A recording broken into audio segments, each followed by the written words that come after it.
for anyone who's thinking of going into engineering, it will bring out the problem solving side of you, which is amazing. The face of engineering is changing and evolving, but who are the faces behind it, and more specifically, the women? Let us take you on a journey of an exciting career that celebrates success and embraces failure.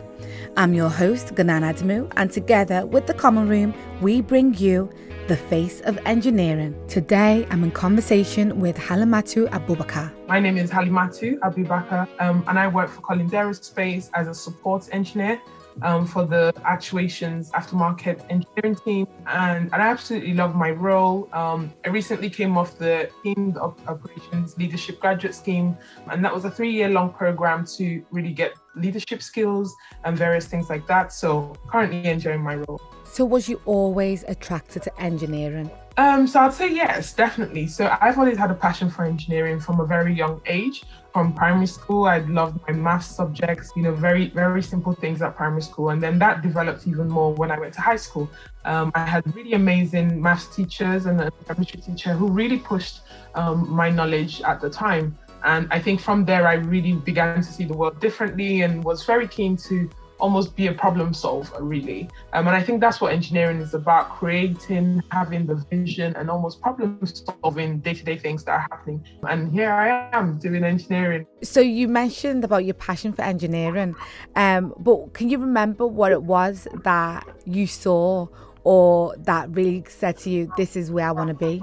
So one thing I would say that I saw, I think it was just books, really. I've always really been a reader and absolutely loved technical books. I've loved sci-fi for the longest time. And I think that was one of the things that I was really into when I was younger. And I think that really pushed my interest to want to explore science a lot more and want to get involved, want to be someone who impacts the world positively. And I think that was my drive to really going into engineering. So what did you study at school and university? Right from high school, again, I had this passion for maths. My parents are very smart and intelligent people, and they really pushed for for myself to really get education here in the UK. And from there, I went on to college to do and sciences and psychology as well, which I had an interest in at the time. And at university, I went on to do chemical engineering. So it was amazing. I really got to see the world from a different light. I think chemical engineering broadened my perspective in terms of doing things that will help save the world, being a process engineer and learning how to be a process engineer. I think also helped with meeting amazing engineers on my courses. And I think that really just pushed my passion again. And I really enjoyed it. Can you remember what you worked on? At university, I did a number of things. Some of my modules specifically in terms of uni work were really on sort of process engineering work. We did stuff around organic chemistry, learning about reaction engineering, and different things like that. And I think, as an engineer, you want to see the nitty-gritty. How do we come up with these things? How do we come up with this solution? And in the chemistry world, or the chemical engineering world, while being an engineer at uni, was also take part in different societies and clubs that I had an interest in. So I was part of the Chemical Engineering Society, I was part of the Engineering Society as a whole, and that really helped to meet fellow engineers who were on the same journey as myself, and to be able to, broaden my understanding of what engineering work was. And at the same time, we also went, we did extracurricular things and visited companies, getting an idea of, what do they do. I love that. So in regards to your first project outside of uni, what was it? And was you nervous being part of, like a proper team? Halfway through university, through my second year, we had an opportunity to go on an internship, with the university, working with the university. And I was able to find one with a company called UTC Aerospace Systems at the time. And it was really interesting. I spent 1 year getting different experiences with the company and really learning a number of things. And so, one of my first projects there was to build a fire evacuation policy and sort of a framework really for that, because that was one of the things the company needed. And it was really, really interesting. It took a couple of months to work on this, put together different things, learned a lot in terms of supply chain, how to get some of the orders in for things we needed, like fire extinguisher, fire marshal vests. I was in charge of the training, so I put together a training pack for the fire marshal training, and I was able to almost meet everyone on site, which was really, really fun and good. And I think the most fascinating part of it all was when we got to do a practice version of a fire evacuation should one happen. And we had the West Midlands Fire Brigade team give us some hours of their day, and some of the team anyway. They gave us some of the hours of the day on a particular Saturday, and they did like a live demo of what it would be like if we had an evacuation. It was so good. There's so many fire engines, and I think that was the first time I'd seen a fire engine so close and personal. And it was fun. It was fun, but it was also really good to see the work I had done be put to good use. And they verified it and said it was the policy we had done at the time. One of the big things I've discussed with a lot of the female engineers is one of the big things I love about engineering is the fact that it celebrates failure, and failure in the sense of trial and error. Would you say that's, is that one of the things that you think about? Has that increased your confidence, being able to trial new things? And if it fails, that's actually a positive? Yes, of course. I think one thing with engineering is, it allows you to be able to almost put your ideas into real life situations and build something out of it. And I think that's fantastic. I think in engineering, we try not to use the word failure because it almost seems, it's quite a heavy word, I would say. What we try and do is we look at it as more of a process of relearning and really going back to what didn't quite work out and really doing something to improve on that, and to positively make any kind of changes to it that would enhance the experience and would change the experience. So I think that's, as an engineer, that's pretty much what comes with the job. And I think for anyone who's thinking of going into engineering, it will bring out the problem solving side of you, which is amazing. And it will help you to almost think about things that are happening from a different perspective and try and put different things together to try and find a solution. What would you say is the most fun part or even exciting part of what you do? So I would say one of the fun parts of what I do at the moment is really getting involved and seeing what happens, I guess, because from an engineering perspective, we have products that we've sold to companies, and sometimes when these products need upgrading or need some sort of servicing or something, we get the inquiry. So it's always good to find out that the product has worked definitely in the first place, but also to see that there is an opportunity here to improve on it, to work on it, and to speak to these customers, find out what's going on, and really get the engineering team together to try and, again, problem solve and really find out what's going on with that particular product and almost do our best to meet the customer needs. I think for the majority of companies, from my sort of role, is essential. Creating a product that your customers will be happy with is essential. And as an engineer, looking into these products when they are in use, it almost gives a sense of satisfaction, really, because you're happy that it's worked and you can see what you need to do next in terms of getting it to a better place. So that's what I love about my job. Moving on from trial and error, obviously we've talked about the fun part of your job and what you do. What are you most proud of? I know this is going to be a hard question because you haven't reached where you want to be yet, but so far, what would you say you're most proud of? I think one of the things that I'm really proud of is really getting to where I am today. I think one of as we know, I'm on the WISE Young Professionals Board, and one of the things we see is the difficulty for a number of women to really get into engineering and to get into the careers of their choice. And I think I'm quite happy with where I am at the moment, being able to join a company that I work for that really pushes for my successes and pushes for a personal drive and personal development. I I think that's really key. My company has been extremely supportive of my journey, and that's really helped in building a platform really for myself to develop professionally and network. And I think for me, it's just a well-rounded place where I've been able to build these things. So my career has only just begun properly, and it's begun a couple of years ago when I started the internship, and it continues to grow. And I think I'm really, really happy with that personally. Now, being, a Black female and a Black African female at that, do you think more still needs to be done? I mean, you've had a good experience in terms of the support you're getting from your company. But I'm sure you've heard many stories from other female engineers and other Black female engineers, But do you think more needs to be done in terms of diversity and attracting and retaining that talent? Yes, definitely. I mean, I will still agree because 2020 has been a year for a lot of things happening and change and revolution and different things like that. And I think as companies continue to grow and the world continues to change, there will be more room to accommodate what more women or Black female engineering in STEM related subject in science, any subject to a whole. Could it be business? Could it be law? There is opportunities, of course, to always include young people who are developing in these things. And I think that's one thing, everyone is being a bit more cautious about now and really pushing to try and achieve.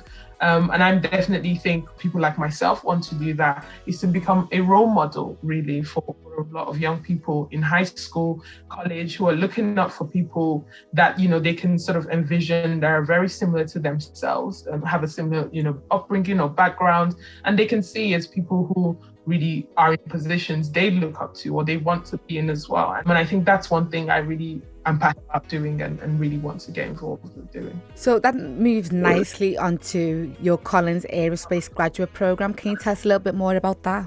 So at the moment, the Collins Aerospace graduate program is specific to my site. So we have Collins Aerospace is a global company, and we have a number of business units across the world. And particularly, I work within a group mechanical system, and under that, it's actuation systems.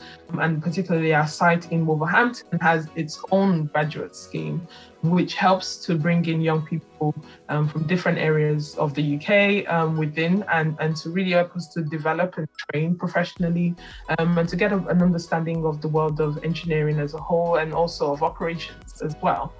As an engineering company, a lot of the things we manufacture go into day-to-day items and things that we use, for example, in the aviation industry, and the graduate program really helps to give us an understanding and to almost propel us into a position where we get to see these things from a training and a learning perspective. They also have an apprenticeship scheme which runs as well, and has its own sort of different things, and enables young people to also come in and build these skills as well. So it's an amazing program really, and it helps to give leadership perspective, leadership views, and also there's training and development to support the people on that program to be able to be world-class leaders themselves. What was it like when you found out you got onto the program? So this is taking me all the way back to 2017 when I graduated from university. I got the phone call that I had gotten into the program, and I was really, really ecstatic at the time doing the internship, what was then called UTC Aerospace, which is now Collins Aerospace. It was a fantastic, introduction into the world of aviation. And I really, really loved it. And I really wanted to come back. I was so passionate about coming back, and receiving the call really made the year for me. I remember my first day starting and meeting some of the other candidates who had made it as well. And we were all really just happy to be joining such a great company. And what they had to offer as well was phenomenal. It's been a great journey and a very great learning experience. I've been able to work with so many different managers and leaders who have done an outstanding job in supporting us. I've had the most amazing graduate manager on the journey as well, and he was supportive of everything I had to do on the scheme. It was a very fantastic time as well. Now, one of the things I've come out from a lot of these conversations I've had is, within the Black, Asian and Arab community as female engineers, is, family telling them that it's a barrier to marriage. What was your family's reaction when you told them you wanted to be an engineer?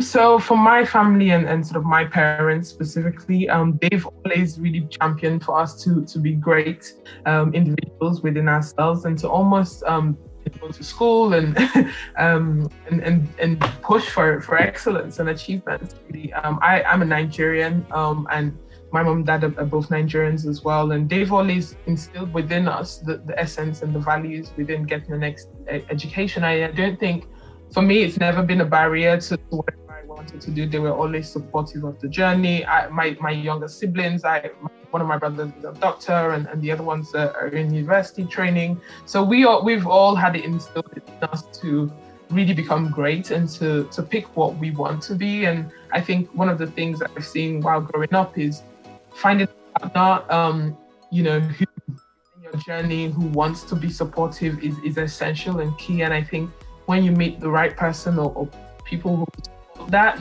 you can give, they will do that, and it shouldn't be a barrier to whatever you do at all. Exactly. Now, do you still find that you meet people who are surprised when you tell them you're an engineer? Yes, I do. I think a lot of people have the typical idea that engineers can be a little bit boring and a little bit geeky with the glasses or with some sort of white coat and helmet. And it really isn't that. There are aspects of engineering that has to do with that. But for myself, I would like to believe I'm quite passionate about what I do and my subject. And, it can be a surprise to some people. I think what I just do is try and let them know that it's just a subject where I have a passion in doing it, and there are many more people like me who are involved in improving the world and working on things that help to build a better future for everyone. And it isn't about a white heart, it isn't about hard boots, although it can be. But you can be lovely and fashionable while being an engineer. There is no stereotype to being an engineer at all, or we can try to break the stereotypes, even if there is one, because different engineers do different things, and it's about being minded to that. Now, if you could design or work on something, what would it be? This is quite interesting, actually. So one of the things I know I've always wanted to be from a young age is to be an astronaut. And I really would love to work with the NASA team or design something that really helps us in terms of space exploration and where we hope to go in the future. I'm a massive Doctor Who fan, so I'm quite open to the idea that there are other beings existing in the universe. And I think to work with NASA and to try and be involved in the research and technologies that they're developing would be fantastic. And I hope to do that one day, hopefully. Fingers crossed. Oh, that's amazing. You know what? You never know. Not at all. So for any young woman who, is thinking about a career in engineering or just thinking about their next steps, what advice would you have for them? What I would say is be open-minded, do a lot of research and be, definitely speak to young people in the industry or try and connect and network with people, just to give you an idea of what the different roles and verses within engineering. For young women, I would say one important thing. So for example, depending on what stage you are, if you're at university level, there's opportunities to use websites such as LinkedIn to make connections, to join societies, join clubs of, that have that push for these narrative engineering work and societies where you get other people with similar interests as yourself. For people that are younger, like, coming up and being in primary school, for example, or high school, I know the educational system is doing a lot of work. For example, STEM network across the UK is fantastic. They do an amazing job in, bringing these careers and bringing these different business and different job roles into these schools and teaching young people about the opportunities that are out there for them. And I think one thing I would say is just make sure you're utilizing this. I'll encourage parents to also make sure they're getting their children involved in these societies and different clubs and things to almost grow that inquisitiveness within them and to enable them to allow to see other things going on in the industry and in the world. That was Halimatu, who spoke so passionately about the importance support from your family and professional organisations can make. Now, it's wonderful to hear from the women who really benefit from this, and I truly hope her dreams continue to come true and that she makes it into space. Wouldn't that be wonderful? Our next episode features flight systems engineer Christina Pearson Rampiari on The Face of Engineering.